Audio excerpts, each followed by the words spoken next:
Whoa.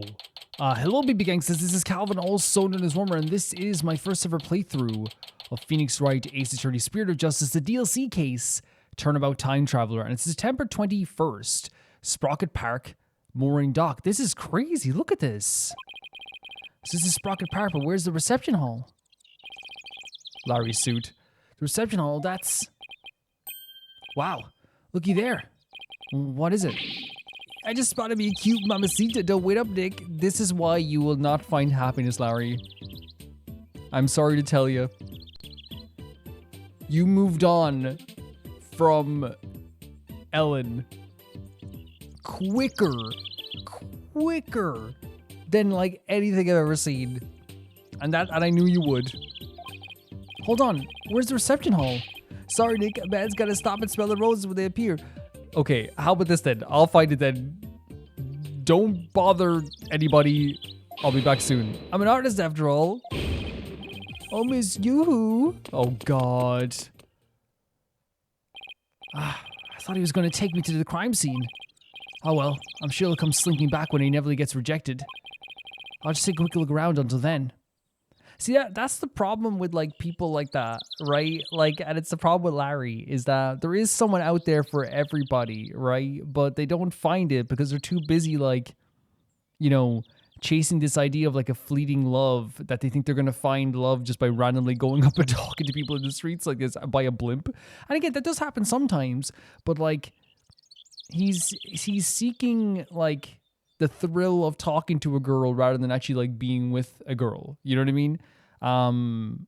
Which is why he's not going to end up finding someone until he like changes that kind of mindset. You know, if he wants to be with someone, he wants to find love. That's beautiful. 100%. Find that love. There's someone out there that will really like you. But you got to like, you know, approach it in the right manner, I suppose. So I guess we can examine this place. Look at this gigantic blimpo. That airship is huge. Oh, didn't mean to say that out loud. I've only ever seen airships like this up in the sky. I've never seen one personally up close at all. But I gotta say, they're mighty impressive when you see them up close like this. Yeah, I've never seen one. I'd love to, though. Wow, this thing's really banged up. You looking at the sign? They say it's got damaged by the heavy winds yesterday, so it's heavy winds. A big gust sent that bench flying into it. Well, that's what they're saying anyway. I see. The winds caused that, more like a tornado. The repair guy was saying, don't touch it, it's dangerous. I see, thanks for the heads up. Poor guy. Looks like it was a lot of work. So, is the fact that there's winds a big deal, maybe? Sorry about that. I actually thought you'd be back sooner. Didn't work out, huh? Lay off, man. I wasn't on the game today. Larry, I don't think you have game, and that's fine. Some people just don't have game. You're going to find someone you like, but you're not going to do it this way. This is just bothering people at this age. So now that you're done, you mind telling me where the reception hall is already? What do you mean? It's right there in front of you. Huh? Right in front of? Wait. What? That say? Flying chapel? You mean to tell me? Oh, it's like a flying church. Yep. Ellie's reception was on that ship. A sky-high reception hall? It's a really beautiful idea. That's where you'll find the crime scene. Man, not only does the airship fly through the sky, but the space-time continuum, too. But the happy couple's honeymoon got left far behind when it made the time skip, though. Here, check the airship out for yourself. With this pamphlet. No, it's honestly like a really, pretty idea. Like, it wouldn't, I'm afraid of heights, so, like, you wouldn't find me doing my reception like this. But I do think, like, for people that would love this, this is really cool. A pamphlet for the Flying Chapel includes a brief introduction and diagrams of its layout. By the way, I figured you could use some backup, so I called in some help for you. You did? Yep. Should be here any minute now. Who is it? Who is it? Room?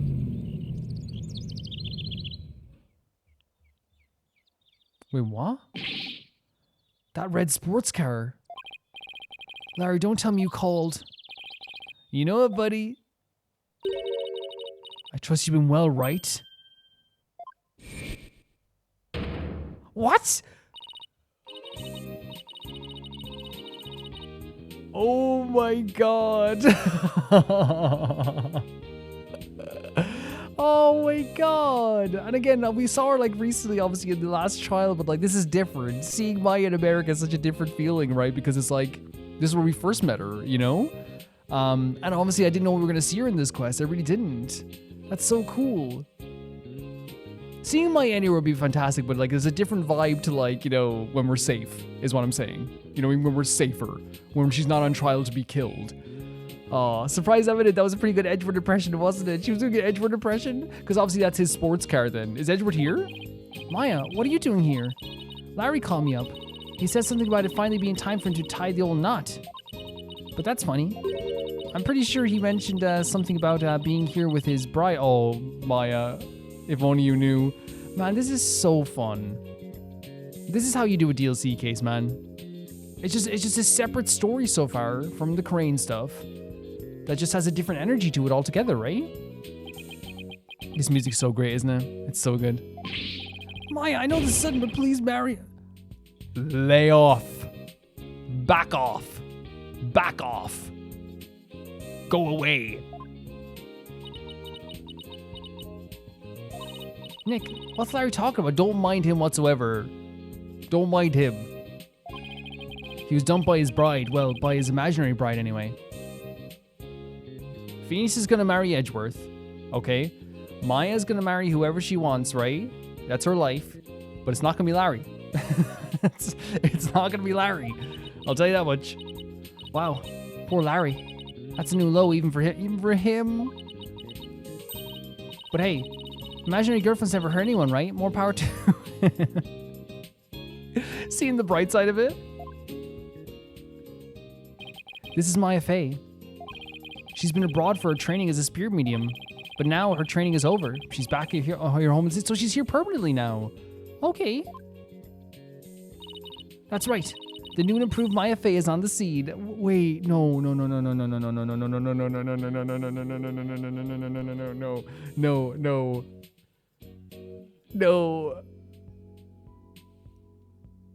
Guys. Are we about to get a Phoenix and Maya investigation? There's no way. There's no way. Spirit and girl power at the ready. Hell yeah, Maya. Spirit and girl power. Larry, you did good calling her. Look at you, Maya, all grown up and as cute as ever. Oh, you know what? I just realized something. If I ever got married, I'd miss out on all the fun of always meeting somebody new. That's what I'm saying. He loves the thrill of talking to somebody new. He doesn't actually like the idea of being tied down. This is Edgeworth. I see you haven't changed a bit. But does that mean because it makes sense Edgeworth here because of the car. So we have Edgeworth here, we have Maya here, we have Larry here. What the hell is this? The original trilogy? Holy hell. Can I say this as well though? Obviously we need pearls as well, of course. But if they give us an investigation with us and with Maya and Phoenix being together, my life is yours, Capcom. It's yours. It really is. It already is. I love Resident Evil. I love all those games. You know what I mean? Oh my god. What is this? Edgeworth, I figured the car belonged to you, of course. But guys, this music, it feels like I'm back in the original trilogy. When did you become Maya's chauffeur? It's nothing like that. I just happened to run into her en route and picked her up. And by run into her, I mean she jumped out in front of my car and nearly ran her down. Well, luckily you didn't. That sounds very Maya, though. This is Miles Edgeworth, my husband. He's a friend of mine, and the district's chief prosecutor. I heard he's been busy lately. So what brings you here? Wait, don't tell me Larry called you up too. He did. However, I have business of my own here at the crime scene. Business? What kind of business? You're joking me, game. Are you telling me that this is going to be an investigation with Maya and a court case against Edgeworth? Guys, here's the thing. I always planned to try out the DLC, right? But there was a real reason why people were feverishly being play this. And it's very clear now that this is obviously they would have wanted me to play it anyway just because it's Ace Attorney stuff, but they were there was and again it wasn't a bad thing, by the way. People were feverishly you should play this. You should play this. Calvin, play this. You should. And obviously this is the reason why. And by the way, I never get upset when people say, oh, you should play this, you should play that. I know, like, some people, like, I often hear, like, some people say that creators get upset by that. It just means people are interested in the channel. Why would I ever be upset by that? That's awesome, you know? Even when people are like, play this random game I've never heard of, it's like, yeah, at least someone, you have to, instead of thinking of it like, oh, God, like, someone's suggesting another game or whatever or something like that. Like, it's like, think of it this way. Someone thought of their favorite game and then thought of you. Why would I ever think that's a bad thing? Ever. You know what I mean? Ever. I want to see if I can examine. Oh, okay. Oh, I thought there was more things to search around. That's fine. Okay. Like little things. No, there is. Oh, there's the car. I can't believe Edward's still driving around that bright red car. Maybe it's time he pimped it out by slapping a cravat on its hood or something. What does that say? Oisa? This tower here. Wow, that huge airship is more just a skinny little tower. I know it's tied down and all, but still looks like a good breeze could send it flying. Okay, let's talk. So he is here for sure, I'd say, to be the prosecutor for this case. I know that this is a murder case, right? I know what this is. But that doesn't stop me from being giddy like crazy. I am giddy. I'm giddy like a BTS fan in the month of March. You know what I mean? I am, and by the way, BTS fans, if you're watching this, I am a BTS fan too, and I am giddy this month. The incident, let's talk about it. Just as you know, right, I'm the lead prosecutor of this case. There it is. You know what's so funny? Like, it's so funny because, like, other cases when you find out who the lead prosecutor are, you're like, oh my God, I'm up against him. Oh my God. Like, it's kind of scary sometimes. It's like giving me, like, it's like a warm blanket. Investigating with Maya against Edgeworth, warm blanket. What? You? Yes. It appears we'll be standing on opposite ends of the battlefield this time around. Oh my...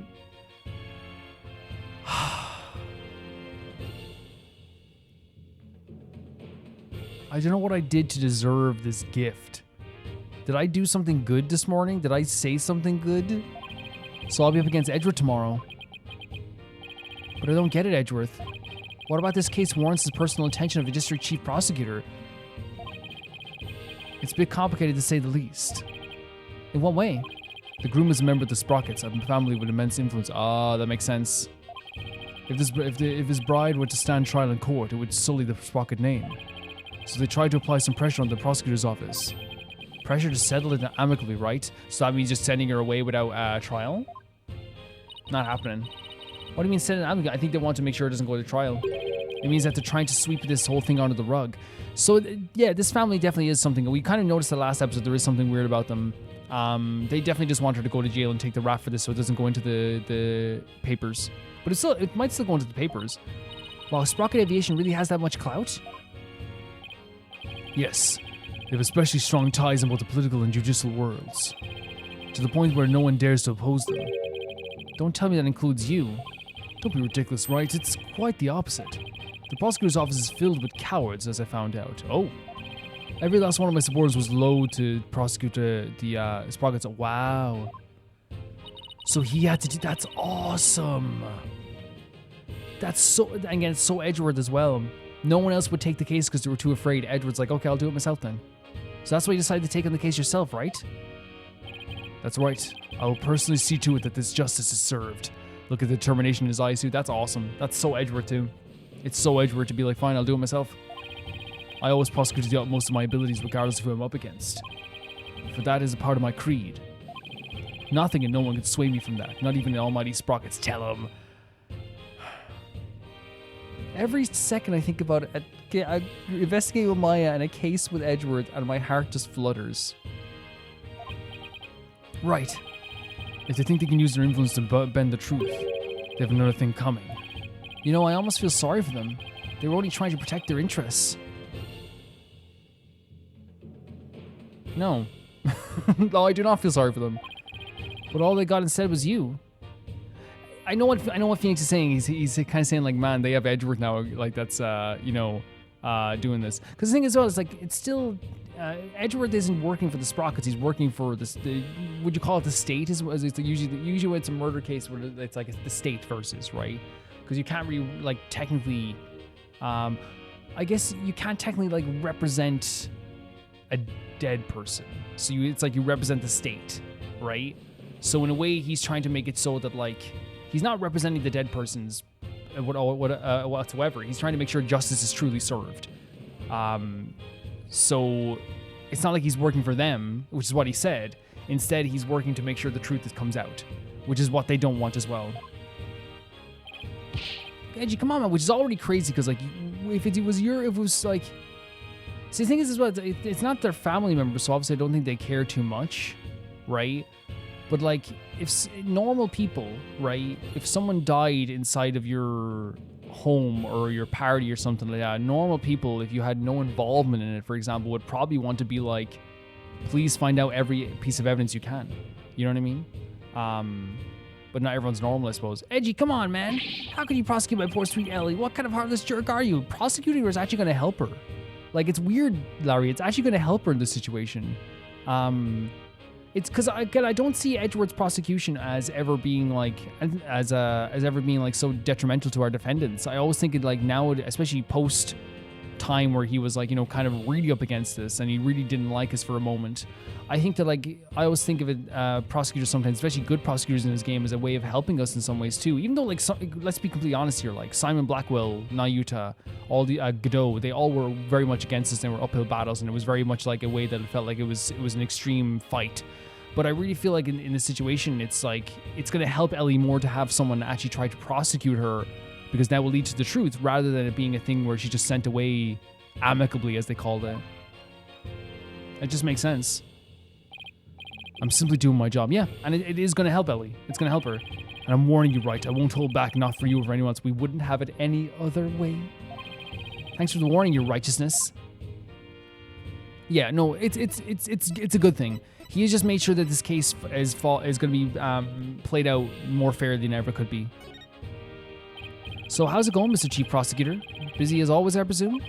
Of course, unlike somebody who has too few clients and too much time on his hands.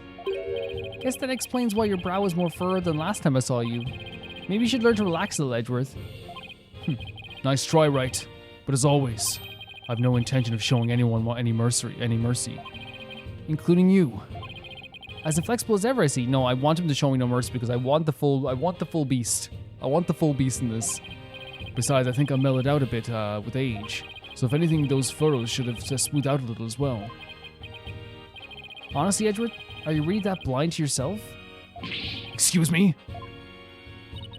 He's really self-conscious about those lines, isn't he? No, you're both aging so well. You know what? Both of you are like what? Both of you are like 30. You're 35, guys. I remember when I was a kid, I thought 35 was old. You know what I mean? It's not. It's not old at all. Edgeworth, about this incident. Don't forget, Wright, I'm the prosecutor for this case. Need to remind you that I'm not in the habit of sharing information with my adversaries. No, I guess we are adversaries, for now. Phoenix is like, I kind of like being, close with you. And you, Larry. Me? I'd like you to come with me. Oh. You have a lot to answer for after a little stunt you pulled with the suspect. This makes perfect sense. Yes, yes, yes. Of course Edward wanted to question him and also, like, maybe tell him never to do this stuff again. But Edgy, we're old pals, aren't we? You said you had a bomb. You said you had a bomb, Larry. Personal appeals won't work on me, Larry. Now come along. Oh, Nick, I'll be out of here. This is what happened. You called Edgeworth, like... Think of what just happened here. Larry called the chief prosecutor after pretending he had a bomb on him.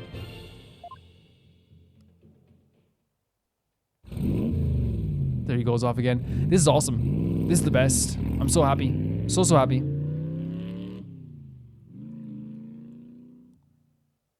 And then there's us. Is it just me, or is it Edgeworth as relentless as ever? I guess some things never change. So much for mellowing out. Well, Nick, we better hop to it. Oh my god, I'm so happy. Hop to what? Investigating the crime scene, of course. What else? It's been a long time since you and I teamed up like this. This is going to be fun. This is a joy. This is a joy. Fun, huh? It has been a long time, though, since we were last together like this. All right, to the crime scene then. Yeah, and away we go. So the reason why this is so, like, as you said, it's so amazing is it just feels it's very original trilogy. I think it's the first time since the original trilogy that we did an investigation together, right? If I'm being completely real. Now you could say that we did a little bit in the last trial, right? But that was like wasn't really an investigation, right? She was in prison at the time. Any ideas? Might as well jump right in, I guess. So what do you think? Well, let's see. I think the inside of Mr. Edward's car smelled heavenly. Oh yeah? No, apart from Edward's car. I mean, do you have any idea about this case? Sorry, I can't think of a thing. But what are we wasting all this time thinking for? There's investigating to be done.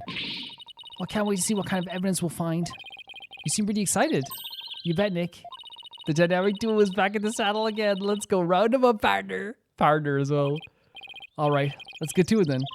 It's so fun that like Phoenix is like, man, these experiences are usually traumatic because usually like Maya gets kidnapped or something happens to Maya. Maya's always poor Maya's always in trouble, but it's so funny because I think Maya represents the fan base right now, you know, for sure. So what do you think we should do, Maya? Isn't it obvious? We start by investigating every single place that has anything to do with the case, and then grill every single person involved. Yeah, her enthusiasm is kind of overwhelming. Now, go forth, Phoenix Wright. Search out the truth. That was like a JRPG. Well, then just stand there, say something. Yes, ma'am. Louder. Yes, ma'am. That's more like it. Very, very cool stuff. So I guess we have to move to the reception hall, I guess? No, this is heaven, guys. This is so heaven. And the thing is, like, you know, I think the Phoenix Wright games have a really good way of respecting the past while also moving towards the future. I think it's always a really awesome thing. But here, I think what they're doing as well. Look at this reception hall, Jesus. It's actually beautiful. I think, you know, they always have a very good element of like bringing back past characters because the world is real and it's alive and there's people who are around and they still live and they're doing stuff and of course they're going to show up again because they still are attached to our characters. But here, like, I feel like it's one of those things where like it not only makes sense, but they're having their cake and they're eating it too. It's a story that makes sense. You know, Maya's back in the States. Of course, you'd want to investigate with Phoenix. Edward's going up against us because there's so much influence there, right? It's a way to like make a very nostalgic case and a very like, you know, you could even say like fan service in a way where it's like, yo, you get to go against Edward and you get to investigate with Maya. But they also made it make sense within the story. It's not just like throwing things together. It's like, again, the respect for their characters goes so far. I usually read that. September 21st, Flying Chapel Reception Hall. So this is a reception hall. According to the pamphlet, we're right here. Oh, wow. Yikes, we're pretty high up. At least we're indoors, so it doesn't seem so bad. Oh, look, Nick, it's Emma. Hey, Emma, over here. Right, Maya. Emma would have been very young when we last saw her in the original trilogy, right? Does this mean you're taking the case? And can I say as well, like, I don't remember any cases from the first game because I played the first game in the Phoenix Wright trilogy on the 3DS years and years and years ago. It might have been like 2014, maybe. And I don't remember anything from it, apart from like the first case, but I think it has to do with like a statue or a clock or something. So a lot of stuff I forget about that. So I might actually do play it again at some point on the channel, just so I can like, you know, kind of spruce up on my knowledge of the game again. Like I remember some stuff. Like I remember like the security guard, for example. I remember like, you know, obviously the statue killing and stuff like this too. But it'd be very fun to go back and like check it out again, you know, for sure. I like replaying games sometimes is really fun. That's how things kind of turned out. So do you mind if you take a look around? Be my guest. We pretty much wrapped up our investigation, so go right ahead. Now's a good chance to find out more about the case from Emma too. I adore Emma so much. She's a great detective. Honestly, it's so crazy how like, you know, she's kind of like been the in a way she's kind of taken over Gumshoe's place in a way, not obviously in terms of personality. Because Bobby Fulbright was who we thought was going to be kind of like the takeover for Gumshoe, right? For sure. Before my heart broke. What happened?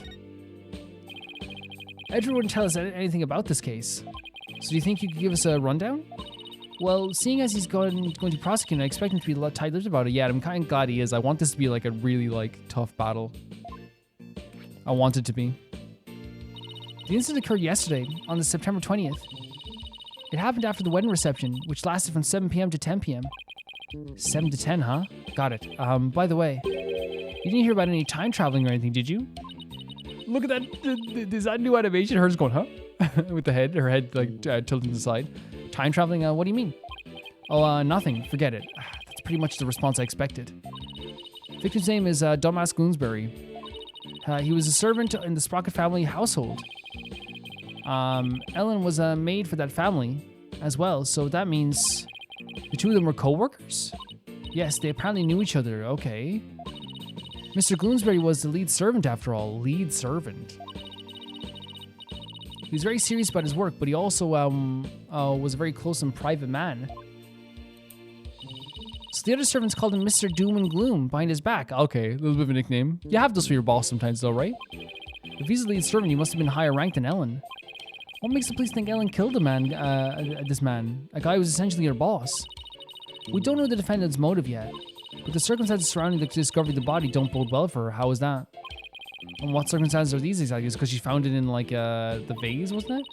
Well, some of her in-laws saw what looked like the immediate aftermath of the murder. The suspect was standing in front of the body with the murder weapons. Oh no. I didn't know this. But why would a bride who was just about to start a new life kill someone?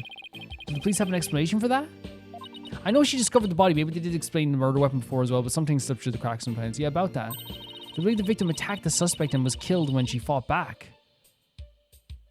Okay, then self-defense? Right? Yeah, just let her go then. But why did he attack her to begin with? Well, the mere servant girl was going to suddenly be the wife of future president. Mr. Gloomsbury must have been more than a little jealous of her. Yeah, this sounds like open and shut to me. Like, yeah, put him on. Like, we saw he tried to kill her. We know he tried to kill her. So that's why I have no sympathy for this dude who died, you know? So this Mr. Doom and Gloom attacked Ellen first? But if she was only trying to protect herself, they're going to answer the question asked here. Wouldn't that count as justified self-defense on her part, Nick? It would. There's a good chance she'd be acquitted if we could prove that, but I wonder what Edgeworth will have up his sleeve to counter that claim. Okay, so they're talking about the same thing we're talking about, which is the idea of trying to prove self-defense. But wow, a servant girl marrying the future president of such a huge company. It sounds like a modern-day fairy tale. In a way, yeah, I guess so. Like kind of like Cinderella type stuff, I guess. It does, doesn't it? Thing is, not everyone was on board with our union, apparently. I got this idea from the way that the family has been acting. I think that maybe this didn't approve of Ellen whatsoever. The fact they're so eager to put her away and they want it done quickly, you know, for sure. So, what was the murder weapon, Emma? Oh, a clock with a secret mechanism built into it. It was on display here in the reception hall. We did see that in the cutscene, right? The suspect was holding it when the murder was discovered. So the victim was clubbed to death with this, huh? But that's funny. There's no blood on it as far as I can tell. Maybe it was wiped off in an attempt to tamper with the evidence? But there was definitely a luminol reaction. Okay, so there was something. And it matches up with the shape of the injury, so it's gotta be the murder weapon. What a funny looking clock. They call it a timekeeper. The idea is that it's a time machine. Every time the couple sees it, it brings them back to the memory of their wedding day. A time machine, huh? Come to think of it. Ellen said that her pendant was part of the time machine. I wonder how the secret mechanism in this thing works. So murder weapon dubbed the timekeeper. It's a clock with a secret mechanism. I wonder if that's going to be like a really big thing in the court case as well. So yeah, we have an idea of self-defense and stuff, I guess, too. But again, Edgeworth's very good. He's very, very good. So we're going to be going up against something that could be kind of crazy. The suspect never had any family or relatives to depend on. Oh, man. So she's working as a live-in maid for the Sprocket family to support herself. So a maid with no family or fortune was set to marry the president's son? I guess it's not surprising that it ruffled a feather or two. But like the thing is, like, you know, if that does ruffle you, then you're the problem. Apparently, the groom's parents and all those other relatives were strongly opposed. I bet they were a bunch of weirdos. But that didn't stop the young couple from deciding to go ahead with their wedding. Love flourishes in the face of adversity. I agree. I do agree. Oh, is that how it works? Yep. If you ever have any questions about love, just ask me. I'm a qualified expert. Okay, Amaya. Like, yeah, honestly, I will. Look at this face she makes as well. I love the side smirk all the time. I spend all my spare time in Korea watching soap operas on TV. I love the image of her just watching her soap operas, which honestly, like soap operas for me, like I don't like the big soap operas like we always watch as like Coronation Street and stuff as well. And I remember like I used to like not care about them, but then like if you sit down for a bit and watch them, you get really up into them, you know? I'm not sure that's enough to make you a qualified anything, Maya. Oh, and by the way, I heard the suspect faced her fair share of harassment too. And from the sound of it, it got pretty ugly for her. Oh my god. So even though this incident could have caused a huge scandal for the company, it might be a boon for those who oppose the marriage to begin with. Yeah, they're going to be able to see this as something they can like use to their advantage, I guess. After all, with Ellen's arrest and everything, the marriage is most definitely off now. So people definitely like, so not only there's harassment she's facing, but also like, you know, they're going to use this as a way to like separate them, which again, would to me make it all makes sense. It all falls into place of the idea of like why they would so quickly accuse her and want her out of there. You know, it makes perfect sense to me. Not like it makes sense in terms of like, oh yeah, good idea. I mean, like their actions make sense now in terms of them being awful, you know? Love this type of thing here. Look at these flowers as well. Pretty location here. It's a gorgeous 3D location, right? With some 2D elements, of course. This is a sweetheart table where the bride and groom sit. Where they gorge themselves at wedding feasts, you mean? I mean, honestly, like, wedding food can be nice. I'd be too nervous to eat in front of a bunch of guests like this, though. They say the newlyweds are usually really busy during the reception, you know? They have to greet and talk with all the guests that came to give their blessings. That's the thing I've heard from people who get married. You barely get to, like, enjoy your day, you know? You don't actually get all that much time to enjoy their dinner. Yeah, it's like it's a thing where like you have to like focus on so many things. That you have to get as much time as possible to enjoy things. Oh, I won't be able to stand that. I can't imagine having a huge feast right in front of me and not being able to eat it. They say brides tend to have an especially hard time because of their wedding dresses or because of the corsets, maybe. Yeah, but honestly, I like it's one of those things where like, I'm not picky when it comes to food, so for me, like with wedding food, like even if it's not great, I was always like okay with it, you know. With those tight corsets squeezing their waist, they can barely eat a bite. Really? It sounds like wedding receptions are absolute torture. I mean, you can do your wedding whenever, if you do get married, whatever way you want to do it. You can choose to do it. You can get married in like people can get married in a t-shirt. People can get married in like, you know, sweatpants. People get married in like, you know, a full-on suit if you want to as the bride. You can do whatever you want, you know. It doesn't have to conform to the usual stuff. I guess food still wins out romance in my book, and you know, rightly so. You know, romance can die, food is eternal. Let's be honest. Even though I love love stories, so that's the Vista deck out there. I bet the view is amazing, but I guess it must also be kind of freaky out, huh, Nick? Yeah, kind of. Mostly because there's no surviving a fall from way up here. Yeah, you're done. You're donezo. Oh, this here. It's like a separate table? This must be where the time machine was placed. I can't believe that this such a beautiful memento was used for murder. It's just awful. Nick, we have to prove Ellen's innocence, no matter what it takes. Sure, 100%. I agree. We can't let this go down as the saddest flying wedding reception in history. It's so freaking sick that we're just like naturally go, and it fits like a glove. It doesn't feel weird. Because again, I'm excited to do this, and it feels so good. But I think the fact that it does fit like a glove so much, like it's like we snapped back into doing investigations with Maya and Phoenix. I think that's a testament to like their chemistry, you know, that I don't even question it. Like I'm so excited for it, and then when I did it was like, oh, yeah, it's just natural. It's just so natural, you know. It's so cool, man. So happy with this. Wow, look at the horns on this flying bovine. He must be a bull. It seems like he made it through the ceremony in one piece. By the looks of the wheels, I bet he can be rolled around there easily too. Yeah, I bet it'd be quite a hassle if you had to lift and carry him everywhere 100%. And this is what the backside looks like. What's that by the bottom of his tail? A wheel, a handle? Oh.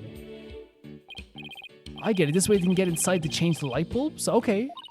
I see they left a wheel handle on the inside unpainted. I guess they figured no one will see it, so why bother? 100%. It makes sense to cut costs where you can. Well, overall, I can't say I see anything strange about this thing. But it might be that the other one is on the ground, right? That's probably the strange thing for sure.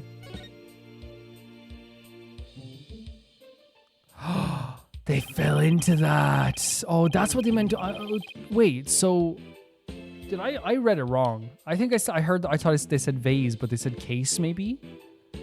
That's crazy, man. This is where he died. He was inside here. This must be the lantern. Oh, they said lantern. Yeah, that's what they said. Sorry, because I forgot. Yeah, I thought they said vase for a second. It's lantern.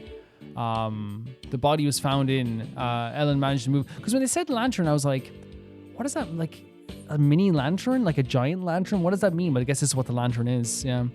Ellen managed to move it quite a ways. Looks like a cow, but it's pretty badly broken. That's not a cow, Nick. That's a Pegasus. That's a Pegasus? No way, it's definitely a cow. It's got horns and everything. This is a very Maya and Phoenix conversation. But look, it has wings. Cows don't have wings, so maybe it's a flying bovine. So it's a Pegasus, I tell you. Well, I know. The pamphlet should tell us. Let's see. Apparently, it's called a Pegamoo. A Pegamoo? I did not see that coming. I mean, I guess we're both right, I guess? Yet somehow the name really captures the essence of what this creature is, you know? Huh, that's strange. What is? Well, this Pegamoo is definitely a male Pegable, right? Yeah, I'd say so, with the horns and all. Okay, well... that Pegable over there is also a Pegable. Well, there's two Pegables. You maybe thought there might be one of them would be a woman, maybe? Take a look at the pamphlet. Oh, one's a Pegable, one's a Pegacow. That's crazy. I'm even saying these words, to be honest. But that one says Pegable, but... the other one says Pegacow, a female Pegamoo. Right. The pamphlet goes on to say how they have Pegamoos for the happy couple. But they didn't have one? So for Ellen's ceremony, there should have been a male and female pair of Pegamoos. But for some reason, there are two males here. Maybe someone made a mistake when they were setting up the room? It's hard to believe a fancy place like this would make that kind of blunder. That's the thing. It's like if you're paying big money for this, they're going to make sure that this is going to be like huge, right? 100%, especially for this influential family. You're not going to mess things up. So I wonder why this is. The Pegable lantern, which found in which the victim's body was found. In any case, we better check this thing out. Yeah, this explains, I guess, like, it is kind of a lantern amongst itself, I suppose. Oh, there's a bloody wheel there. Look at that. So this is where the body was found. Oh, wow, what an image. And the first person to find it was Ellen. Emma, what can you tell me about the condition of the body when it was found? Let's see, the victim was apparently hit on the back of the head. Jesus, look at that. Here's a photo of the scene as we found it. The victim was discovered inside one of the lanterns in the reception hall. Actually, like, a really crazy image, isn't it? Always when you have to see stuff like that. Like, you never get fully used to it, but it's one of those things where we're like, we are used to it, but we're not used to it. You know what I mean? It's in the same way where it's like, it never gets easier seeing someone's just like dead body in these games. But we have to, like, kind of also like realize we're gonna be seeing a lot more of those things, right? If we play these games. What do you think is this, Maya? It looks like a flower petal to me, yeah? It's an unusual shape for a flower petal. Do you suppose it's from one of the flowers here at the reception hall? No, I don't see a single flower like this at any of the tables. I wonder where it came from. Interesting, because he was holding that in the picture as well, right? And we have this bloody wheel. Do you think that maybe he tried to, like, escape or something? Or get out of there? There's a note on the ground, too. It's covered in blood. Maybe it got there when the killer was putting the body in the lantern? Can you imagine going to an open door and finding a knob covered in blood? That'd be bloody awful, to say the least. Phoenix. I wonder what that could be. Like, to me, it's like someone trying to open from maybe the inside or something. Hey, what's this? Let me take a look. This is such good evidence, by the way. Grab Ellen when it's convenient and send her off from the Vista deck. So there's someone was planning to kill her, so I'm guessing maybe a family member of some kind. Grab Ellen when convenient, then send her off from the Vista deck. So someone had planned to kill her, and it could be another one of the workers there, but I'm guessing it could be a family member that was hiring him to do this or something. It looks like a note outlining the murder plot. Whoever wrote it has better handwriting than me, but it looks like they wrote it in a rush. And why do you say that? Because the writing is only smudged starting in the middle of each line. That happens when a right-handed person with a slight hook writes in a hurry? Okay. I do it sometimes myself when I'm not paying attention to where my hand is on the page. Okay, that's okay. That's interesting to know. I guess I'll take your word from that, Miss Bad handwriting expert. Hey, even I don't smudge my handwriting this badly. All right, let's get back to the note. That note was apparently written by the victim. But why would he feel the need to write instructions to himself like this? Yeah. Are you sure the victim wrote it? I sometimes write a note to myself before I go shopping. Honestly, like, sometimes it's good to write a note for yourself, right? Potatoes, carrots, onions, flour. Maya, are we craving curry rice or something? Whoops. So Emma, where's this Vista Deck note? Where's this Vista Deck the note mentions? It's the heliport you see right outside the window over there. So he planned on pushing Ellen off from there? Like, this is so crazy, man. We saw it as well. Like, he attempted to kill this gal, you know? What a monster. It's funny we were talking about, like, fighting for self-defense, because I think even there's, like, an element there where, like, Phoenix probably thinks there's a possibility it could be self-defense that she did, but then, like, I don't know. Now I don't think she actually did it, though. So even if it is self-defense, you know? I guess that does it for the lantern. You know what I mean? We're gonna try and go for the truth, regardless of like what the, you know, like what's easier. Like it may seem easier at some stages to go for self-defense, but this location's awesome. Like, look at that. A model airplane, the perfect decoration for an airline company. You know what I'm saying? Like it would be really easy to maybe prove self-defense in some way. Maybe not against Edward, but I think it's one of those things where Phoenix will always try and find the truth rather than just trying to find the easiest answer. And propeller planes like this lends the room a great old-timey feel. Oh, I'd love to see the Steel Samurai fly a plane like this, oh yeah? Can you picture it? The Steel Samurai zipping through the clouds over Neo Tokyo. If Sprocket Aviation ever becomes a sponsor of the show, I could see it happening. Why didn't I think of that? I think I'll go suggest the idea to them later. Oh my god. I'd honestly, like, we know Maya does want to, like, work in this type of stuff, right? In entertainment in that way, too. Please at least wait until after the trial is over. I think she'd get along so well, like, with, Trucy in her shows. So we have this hot air balloon. It's a hot air balloon, a symbol of humanity's ambition to take to the skies. I love the way you put that, because that is kind of what it was. It's kind of a romantic notion, don't you think? I think so. Yep. But I just noticed that it doesn't seem to be tied up to the ceiling at all that well. I'm sure it's fine. Please don't let it fall on my head. We're trying to reassure ourselves and Maya at the same time. Yeah, what's this back here?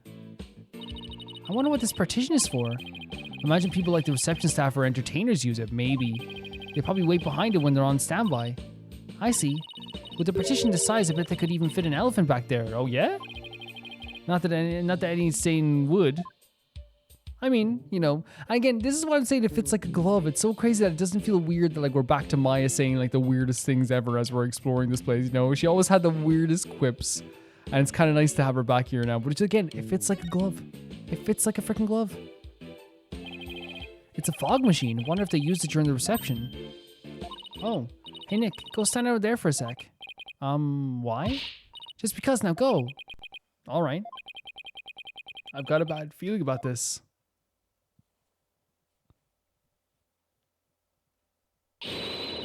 Fogmaster 9000 on. Maya, no! She turned the freaking fog machine on? Huh? Nothing happened. Looks like it won't work without some dry ice. It does need dry. Yeah, I think they need dry ice. Darn it. All I wanted was to do was surround you with a thick cloud of smoke.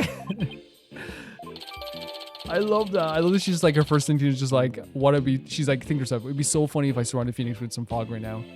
I'm just gonna do it. A device that utilizes dry ice to emit a large amount of thick fog-like vapor.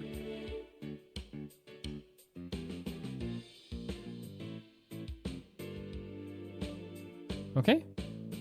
Yeah, I'm so glad to have Maya back. Because it's just so fun. It's just so fun. And what's on this side? Another partition, another fog. Oh, I wonder if one of them will work and one of them won't, maybe? Is that what we're going to find out? That's one big partition screen. Industrial size even. I bet it caused an industrial size mess if it fell over.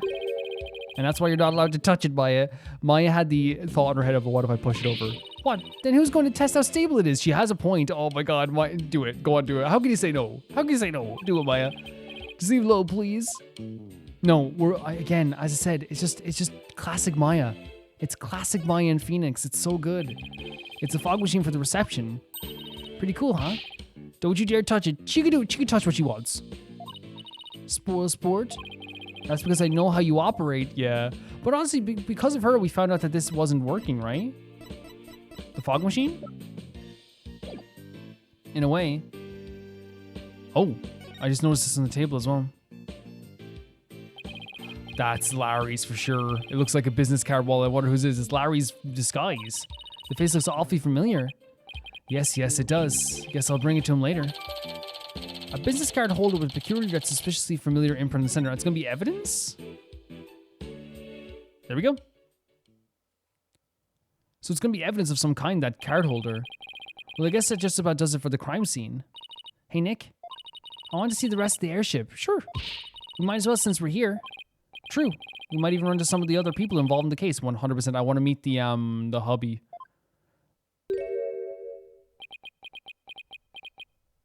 Wholly inspired design. Oh my god, you look cool. What a great design. The patch on the side as well. Who are you? Really great design. Nick, how long has the guy been standing there? I didn't even notice him until just now. Excuse me, are you with Sprocket Aviation?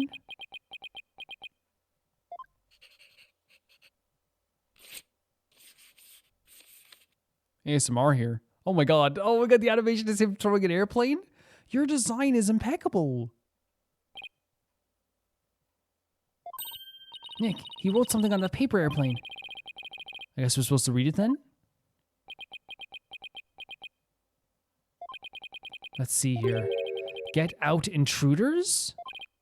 Well, that was rather cold welcome. Mr. Wright, meet the lone son of the president of Sprocket Aviation. This is the hubby. Soren Sprocket.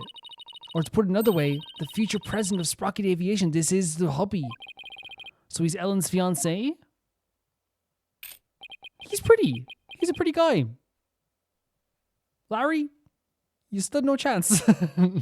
You stood no chance, Larry. I just gotta tell you. Well, there he goes. Not that it's about being pretty. I want to make it clear because that makes it sound like I'm saying Ellen only is with him because he's pretty. I'm saying that he is pretty, and Ellen obviously likes him for different reasons. She talks about him very highly. I don't want to ever make it seem like anyone's like with someone just for their looks, you know? And there he goes. He's kind of eccentric. Yeah, he is. I hear he's the genius inventor behind many of the Sprocket Aviation's business successes. Okay. As an inventor, huh?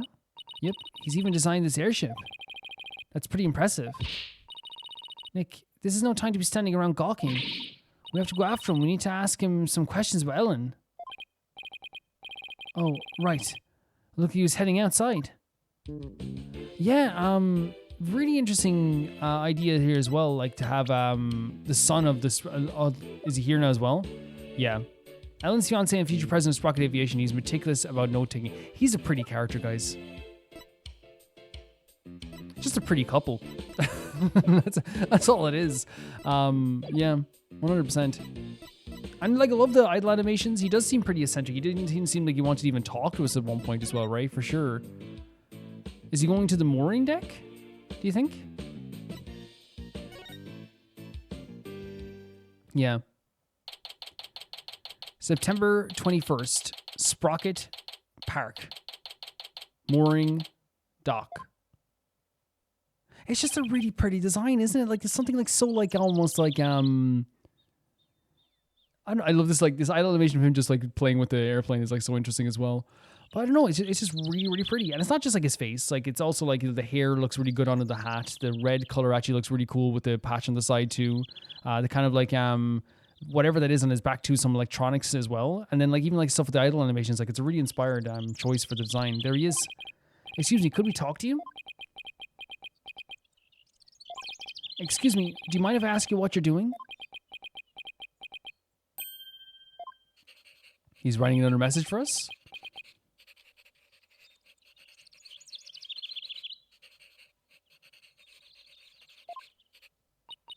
He sure is writing up a storm. It is possible. If an enormous change in mass, and theoretically matter can retain its form even if it crosses the event horizon. Let's just see what he has to say about Ellen. Yeah, honestly, like, I'm super excited to, like, actually see, I guess, like, to understand, like, what his perspective is gonna be on Ellen and everything as well. Because she talks very highly of him, of course. Excuse me, but we'll be representing Ellen in the court tomorrow. So could we ask you about the case? That's your fiancé, man. This is a very unique way of giving us information, right? That side profile is crazy. Ow! What the? Not interested? He's not interested? Wait, but that's your fiancé, dude. Not interested? How could you say something like that? This is about your fiancé. She's under arrest, you know, exactly. What is happening? The diameter of an airship approximately is 80 feet. The amount of sound and energy necessary to move the matter comprised of about his mass. He's off in his own little world. He definitely is, like, you know, someone who is, like, very lost in his own world for sure. I can't believe he said he was not interested in talking about his own bride's arrest. We'll just have to talk on his level then, with something he might be interested in. What, like, give him something or show him something? Oh, this? The timekeeper? Or is it something else? Fog machine? Oh, the pendant, maybe? Should we try and present the pendant? Say, like, hey, buddy, could you take a look at this? Is that Ellen's? Ellen told us that she traveled through time during the incident. She said it happened after she made a wish on this pendant. You mean to say you two are Ellen's lawyers? Yeah? I just told you that a minute ago. Sorry, I was lost in thought. So he wasn't saying not interested in helping Ellen. He was saying not interested because he was just like, man, I'm doing something. He wasn't even listening. Oh boy. He's not at all what I expected. Based on Ellen's gushing testimony anyway, but there's something she sees in him, right? That, like, obviously we don't see on the surface. But to me, she just seems like someone who's, like, maybe socially awkward. Maybe has different social, sees the world in a different way. Maybe social, he doesn't understand social cues in the same way, or maybe, like, social etiquette in the same way other people would understand it, maybe. And now we can talk about Ellen. I think that's honestly, like, one of those things where, I was going to say we can end it here. We can talk about Ellen, 100%. I'm kind of excited to see what he thinks, for sure. We'd like you to ask about Ellen's case, if you don't mind. I don't mind that this is taking a bit of time, because it just means, like, it's showcasing an interesting character, right? For sure.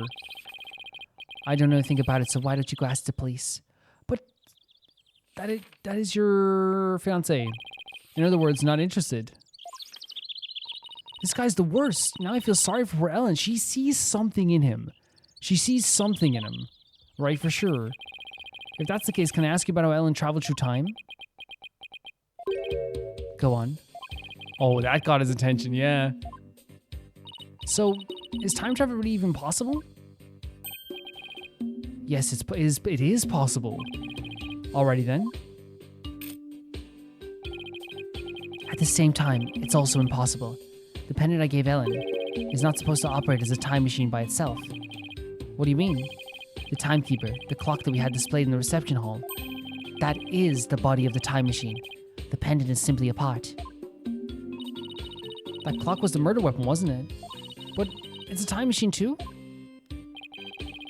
What Ellen experienced is akin to traveling down a road by a car key. Physically and metaphysically, it should be impossible. Unless maybe the quantum system inside the pendant somehow accidentally interfered with the natural flow of the fourth dimension. The fourth dimension? We're losing him again. Maybe we better ask him some more about the time machine? Yeah, he's such an interesting character, because the thing is, like, I can see some people maybe getting a little bit frustrated with, like, how long he's taking to answer the questions, but, like, I just love any time to use, like, something to do something different with a character or make a character interesting.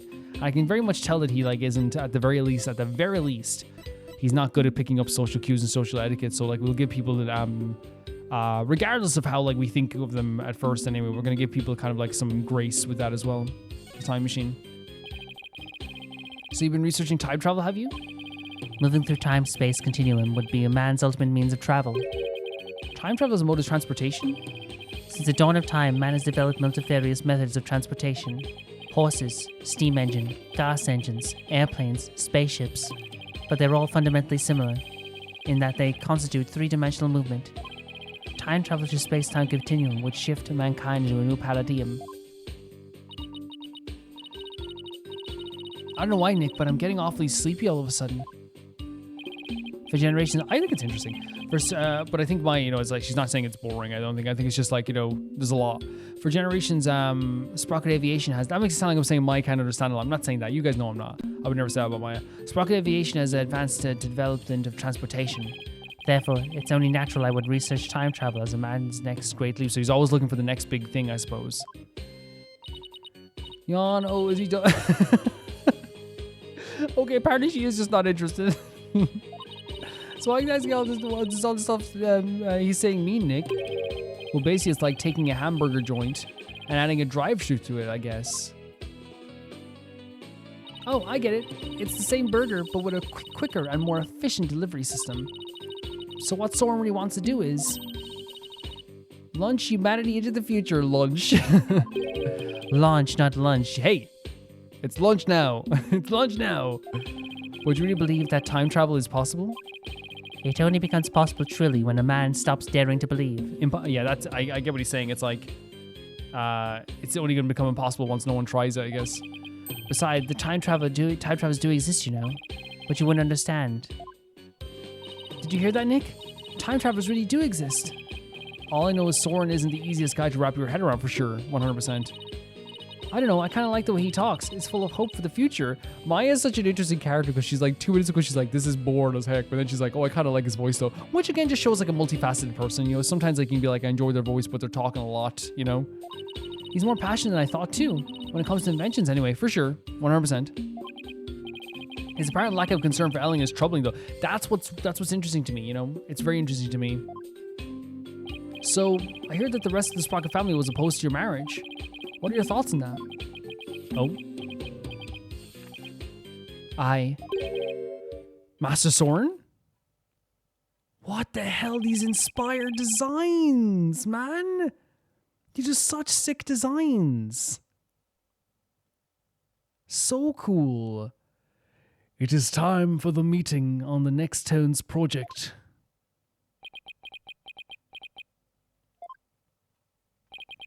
What is this, daydream about your inventions again? You are the future president. You must consider the business side too. What is that? It is I. I found Soren. Send the car over at once. Oh, so it's like a radio? I'm not interested. Oh, Master Soren, you do give me quite the headache at times. He's like a freaking JRPG villain. In any case, your attendant is waiting. Please go to him now.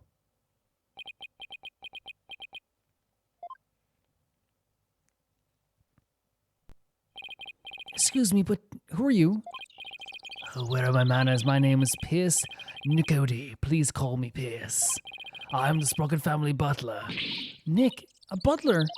I didn't know they actually still existed. I thought they were just on TV and stuff. Honestly, like, I've never seen a butler in my life as well, so. And who might you be, if you don't mind my asking? Oh, I'm Phoenix Wright, Ellen Wyatt's lawyer.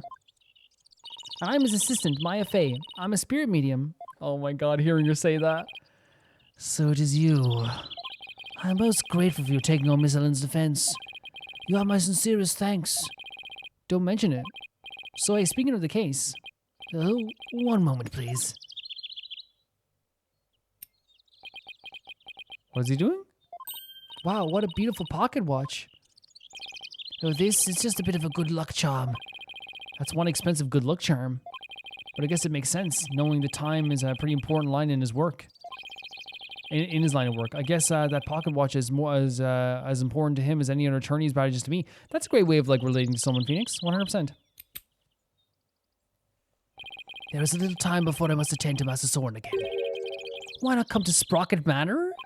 Huh? You mean to Soren's home? As a token of my appreciation for taking on Miss Ellen's defense, I would like to serve you some delicious tea and refreshments. That does sound good. Oh boy, Nick, a fancy high society tea party with high-class snacks and everything. And what about the investigation? Are you kidding? What a better place to investigate than next in Soren's house? I don't know, do you really think this house is going to give us any leads? Of course it will. I say we take the butler up on his kind offer and go to Soren's place. All right, you win. Honestly, like, it's not a bad idea. I think it's actually it would help us find some information too, or at least get a feel for what the Sprocket family is like. Very good. To Sprocket Manor then. I think it actually like makes perfect sense to go here and now, and also to get some refreshments. Guys, we'll end the video there. I was gonna end it earlier, but like I was actually like, we're in the, these new characters. I definitely wanted to see like exactly what was going on with them. A very interesting like turn of events meeting Soren and Pierce. What's wrong with me today? Soren and getting to know a little bit more of the case from that sense. But like so much stuff happened in this episode in such a short time. It kind of changed like our feelings about this case, or at least like my excitement for this case just went up like by 100% as well. So with this case, right now we're taking the perspective that we could say self-defense, but I think that what's going to happen in the end is, because I don't believe she actually did it right now, I think we're going to have to do a thing where we're going to have to find the truth beyond that. That would be like, again, it's a good way to go from 100%. I think most lawyers would suggest, hey, there's so much evidence here, self-defense, right? But I think we can move around it somehow as well. This trial changed because I was already excited to do a trial where we got to go around with Larry for a bit. It felt kind of nostalgic there in a bit too. But now we have Maya with us for this whole trial and this investigation, and we're up against Edgeworth. The reason why this means the world to me is the same reason why it means the world to you guys. This is the essence of like the almost like not the entire original trilogy, of course. So Edgeworth wasn't there for like against us for the entire original trilogy, but we do get to go up against Edgeworth again, and it reminds me like having Larry here, having Maya here, having Phoenix here, having Edgeworth here. It does feel like a reunion in some ways. And as I said during this episode, I really feel like, other games would do this as a fan service moment like too early, you know what I mean? Or do it as a fan service moment where it's like, it doesn't really fit. But one thing that's really good about Ace Attorney games is that they do show restraint when it comes to their past characters and only make them show up when it makes sense. For example, Edgeworth showed up at Dual Destinies like towards the end, right? And he usually shows up like in those most opportune moments that it makes sense. And like in this episode, if I told you like, oh, the whole DLC case, man, it's gonna be you're up against Edward and you're with Maya and Larry's there too, and so people are gonna be like, oh, so it's like nostalgia bait almost for like Ace Attorney. But the reason why I say that it actually is like different, I understand. I want to make clear, I'm not against like a bit of nostalgia bait, like give me a bit of fan service. But in this case, it's like it all makes perfect sense. Like they explained everything. Maya's back from Crane. Of course, she would want to do investigation with us. Of course, we want her with us. That would make perfect sense. Of course, Larry called him as well because Larry's like very much like a type of person who believes that he's like, he just wants to get the gang back together, Edgeworth taking on the case.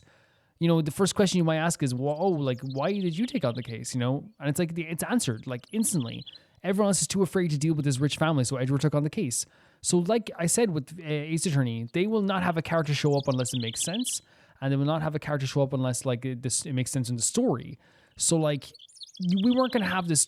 If they looked at this trial and the Ace Attorney writers and they said, why would Maya show up in this moment? We can't ever show up in this moment. We wouldn't be with Maya right now. We probably would be with Athena, which would have been great too. But there's a specific, and it's also like, I think as well, like the writing, this is so interesting because they got kind of Athena to go off with Trucy. Because like the natural question you would have as well is, why isn't Athena coming and doing the investigation with us? At the start, they left a space open for Maya to come in and be that kind of assistant for a character, and then as soon as Larry left, Maya joined. Then you know what I mean? It's like really well written in that sense, where it all makes sense and all falls into place. We did an investigation of the Flying Chapel. It's a beautiful location, like a beautiful 3D location. But we I don't think I have a feel for everything that's happened here. Obviously, we understand that it's a very rich place. We've understood that the family has a problem with Ellen and had a problem with her since the beginning. She's a kind of like made girl who was trying to make it on her own in the world, but they look down on her in some way. And we kind of got that vibe last episode. There was something weird about the family, so it kind of makes sense that this would happen. There is like a very, it seems like a very classist kind of feeling from this family that they don't want their son maybe to be marrying this, worker in some ways. And I actually think it is a very like, it's a common thing that happens in that type of, in stories and movies where it's like, oh, we don't want you near this girl. We don't want you marrying this girl. When clearly, like, there's something that she sees in Soren. Soren is nice to her, apparently. Soren is like a knight in shining armor to her. I wonder how I'd love to see what she sees eventually as well, 110%, you know, because again, like, it's one of those things where, like, sometimes you look at a relationship and you go, like, man, why are they even together? And you realize, like, behind the scenes, they're, like, the most lovey-dovey, you know, couple, and they do so much for each other, and they love each other, you know, and but here it's like we're not really sure what's going to be happening with that in that sense. Yeah, we did an investigation of the whole blimp, and like we didn't. Again, we found stuff. We found like the notepad. We found like we saw what happened in the lantern, all this stuff too. But like I don't really feel like we got like a full feel for what's going to be happening in this trial yet. I think we'll be able to piece some of the evidence together a little bit, but it's going to take going into the actual trial to do so. We got to meet Soren Sprockets, the husband. Gorgeous character, absolutely gorgeous. It makes perfect sense. That like, you know, first of all, like on the base level, because let's just be honest here. I want to make it clear. I want to make it perfectly clear. Whenever I say like, you know, like, oh, they're both pretty characters, right? But that's not the whole thing, right? But it makes sense that like if you saw like someone like that's that pretty at first, you're gonna want to talk to them for sure. Like if you like them, if you think they're pretty, and in this case, it was one of those things where like we haven't seen the side of him yet. We haven't seen the side of Soren Sprockets yet that showcases who Ellen sees, right? And maybe this is what she sees. Maybe she likes this aspect of him. And I'm not opposed to it. Like, as I said, like he's an interesting character, very eccentric character, a very really awesome design, as I said, a very pretty character, a gorgeous character. But I really love the design of I love the actions of Soren Sprockets, because while I think there's gonna be some people that would probably get like a little bit frustrated with him like writing notes or taking some time to do the answers, him like ignoring us. I think we know there's people in life who do have those lack of social cues and lack of social etiquette, but they're not always trying to be rude. You know what I mean? They're not always trying to be rude. It's just something that happens, and it's something that, like, you know, they're born with in a lot of ways. Not in a lot of ways. There's something that people are kind of born with in some cases. And in some cases, just like people grew up in certain situations where like they weren't taught social etiquette. There's always these different situations. With Soren Sprocket, it's a situation where like I'm glad to have like any character be eccentric, and it's not just him, it's any character. I love having like their different unique quirks and all the stuff that makes them them. And in this case, we have a whole different thing for him where he's like, you know, flying the paper airplane around. He's not really interested in what we're saying until we show him the pendant. He's, you know, writing his answers on a paper airplane. It's all very eccentric and different things that make his character interesting. But the thing that we have here is that he seems to not have much concern for Ellen. And that's what we have to get to the bottom of, really. It's like, why is he acting in such a way that he doesn't feel for Ellen? This is his fiance. Most people would be crying, trying to get her back, making sure that she's okay. But he just doesn't have that feeling. He doesn't have that vibe. He doesn't have that energy. And that's what's so interesting about it, is like, why is he this way? Why is he acting this way? Why is he thinking this way? Because from Ellen's perspective, they're in love. From his perspective, he doesn't really want to talk about it. And again, it could be those social cues, it could be something else, or it could be something to do with his family, but he seems very preoccupied with his science and stuff because in his aviation. So I wonder, and his time travel stuff, because he says time travel is real. He believes time travel is real. So again, we have that to like kind of vouch for it as well in terms of like the actual case. Maybe we can use his testimony in some way.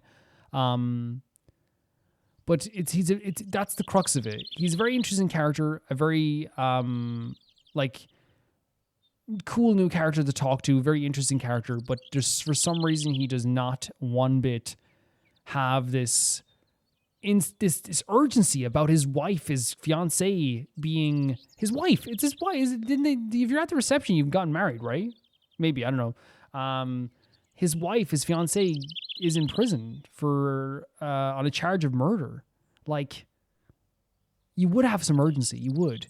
We then met Pierce, which is another really interesting character, really cool character, and he also seemed to have a very grand way about him. He's the butler of the Sprocket family. He has, like, you know, this technology on his shoulder that lets him communicate with people. He has a good luck charm in his hand, and he's invited us to the Sprocket family manor to have some treats and some refreshments. This is a really good opening for us. It's a really fantastic opening for us. But he kind of seemed to, like, you know, to me it seemed like he was keeping. He was making sure he was keeping tabs on Soren to make sure Soren's like not doing something that they don't want them to do. So it's interesting to see what his relationship is going to be with the Sprocket family, what Soren's relationship is going to be with his family. Maybe we can learn more about how he feels about the stuff with Ellen. I really want to learn more about that and why there's no urgency there. So we're going to have to find that out. I love this episode because also my favorite part about it was the fact that we were actually, like, you know, fitting like a glove when it came to Maya and Phoenix again. I think it's a testament to how good these characters are, that like I was going into this thinking like I was going to be jittery through the whole investigation because it was like this really exciting and new and fresh thing. Because again, it is fresh because we haven't done it in a while. But I think it's actually a really amazing thing that like my excitement that I had turned to just this like very natural, comfortable feeling where every once in a while, you saw me there, every 2 seconds, I was like not every 2 seconds, every time like a scene was finished, I was like, man, this is Maya and Phoenix. And it felt so good to feel that. It was this very natural feeling that made me feel comfort and happiness. And I was smiling. And it's a really great thing that they have the dynamic with each other that you can feel that way about them. It's also cool to see Edward have that kind of like, rivalry with us again. Like, I'm so excited to see him get back into that too. Will you be joining us? Then it's settled. Yeah. In summary of kind of everything that I feel like this is going to be a very interesting case for Phoenix because he's going up against obviously like a friend of his, a very close personal roommate of his, that's not going to hold anything back, and we don't want him to hold anything back. We're with Maya once again, who is a fantastic addition to this game as always, and having such a great time with her and it's such a natural, comfortable time with her. We're going to have to find out more about Soren and what he thinks about his own wife. Does he actually care about his wife? Why doesn't he have that urgency when it comes to his wife? Is he hiding something, or is it just because he's just very nuts? He's kind of socially awkward. We have to find out what Pierce is. Does Pierce have any ulterior motive? Like, is he trying to keep tabs on us? Is he trying to keep tabs on like, Soren, what's happening there? We also have to deal with that with the family, like wanting to cover this up and wanting to sweep this under the rug. And trying to find out, like, I guess, like, Ellen's feeling on the family as well, too. There's so many moving parts to this already. It's a very interesting trial, and I'm so excited to get into more of this, guys. It's going to be so fun. It's going to be such an interesting case with such already interesting story beats, 110%. If you want to get these videos early, you can on Patreon and on YouTube members. It is €1 or $1.50 or whatever it is in your currency, and you get those videos early on Patreon. All 12 videos of, is it 12? 12 videos of Ace Attorney are usually, and it might not be 12 episodes of this series because we're almost like, this is the last trial, and like it's not gonna be long as the last one, so I don't imagine this is gonna be 12 episodes. Maybe it might be, but it's gonna be every episode of Ace Attorney is gonna be early in this DLC case on Patreon and YouTube members. If you want to get your name in the credits, you can get your name in the credits by paying €10 a month, and you get your name in every single video that's going across on the screen right now. If you want your name read out, and it's, by the way, €10, whatever is in your currency, if you want your name read out in the video, you can also do the €15 tier or whatever that is in your currency too, and I will read out your name in every single video, 110%. Much love to you all, and much love to everyone who watches this channel. If you can't support as well, obviously that's okay too. It does help out the channel quite a bit, however, though, and I'm very grateful for people that do support the channel. It's amazing having so many new people in the channel supporting as well in the past while. I want to say thank you so much to my patrons at that highest tier and my YouTube members at the highest tier. Ty Faro 2, Jamie Bull, Ty Faro 2, Jamie Bull, Janet the Banana, The Ghost of Inazuma, Felicius Felix, Yule, Anusta, Assassin, True Peanut Butter, Peter Shelson, Liam, Hike Kasperian, Jared Beanham, Neo Showright, Leo 200, Malcolm Kunde, and at the highest tier of my YouTube, Royal Gamer 7, Blasco, and Lucinagi. See you guys so soon. Bye bye.